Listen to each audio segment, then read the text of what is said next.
हर चीज की एक सीमा के बाद उसका लाभ मिलना कम होने लगता है। और ये फ्री बीज के बारे में केवल अरविंद केजरीवाल की बात नहीं कह रहा हूं, ये सभी पार्टियों, सभी सरकारों पर लागू होता है। और सबसे ताजा उदाहरण अगर देना हो तो 2024 है।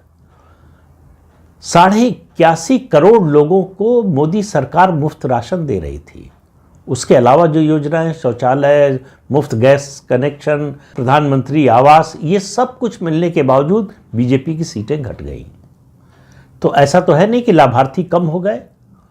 2019 से 2024 के बीच में लाभार्थियों की संख्या बढ़ गई, लेकिन उनका वोट मिलना जिस तरह से मिल रहा था वो धीरे धीरे कम होने लगा।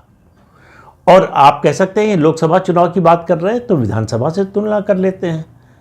उड़ीसा विधानसभा, 24 साल से मुख्यमंत्री थे नवीन पटनायक, और उन्होंने जो योजनाएं लागू की, वेलफेयर स्कीम्स जो लागू की, उनका एग्जीक्यूशन केवल चंद प्रदेश होंगे देश में जिनमें इतनी अच्छी तरह से लागू हुआ। नवीन पटनायक की लोकप्रियता में कोई कमी नहीं।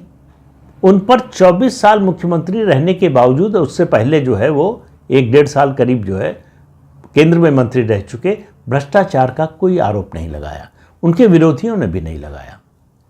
फिर भी चुनाव हार गए। लोकसभा बुरी तरह से हारे और विधानसभा भी हार गए। आज वहां भारतीय जनता पार्टी की सरकार है। आजादी के बाद पहली बार उड़ीसा में भाजपा की सरकार बनी।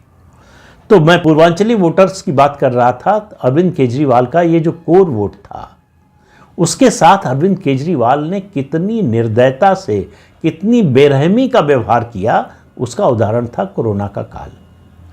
कोरोना काल में न केवल उनको यहां से भगा दिया, डीटीसी की बसें लगाकर यूपी बॉर्डर पर उनको छोड़ दिया गया। उनके हाल पर मरे या जिए वो जाने।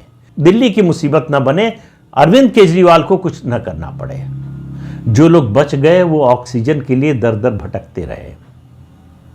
और इतना ही नहीं, जो पूर्वांचली लोग थे, यानी उत्तर प्रदेश बिहार के लोग थे, जो ज़्यादातर उनमें से किराए के घरों में रहते हैं, जो मकान मालिक थे, उनको फ़ोन कर करके आम आदमी पार्टी की ओर से बोला गया कि अपना मकान खाली कराओ। और मकान खाली करवाया गया तो जाहिर है कि उनको लौट कर जो है उत्तर प्रदेश बिहार जाने के अलावा कोई रास्ता नहीं बचा था। जब शताब्दी की सबसे बड़ी महामारी थी, जब सरकार की हैंड होल्डिंग की सबसे ज़्यादा ज़रूरत थी, जब अरविंद केजरीवाल की और उनकी पार्टी की मदद की उनको सबसे ज़्यादा ज़रूरत थी,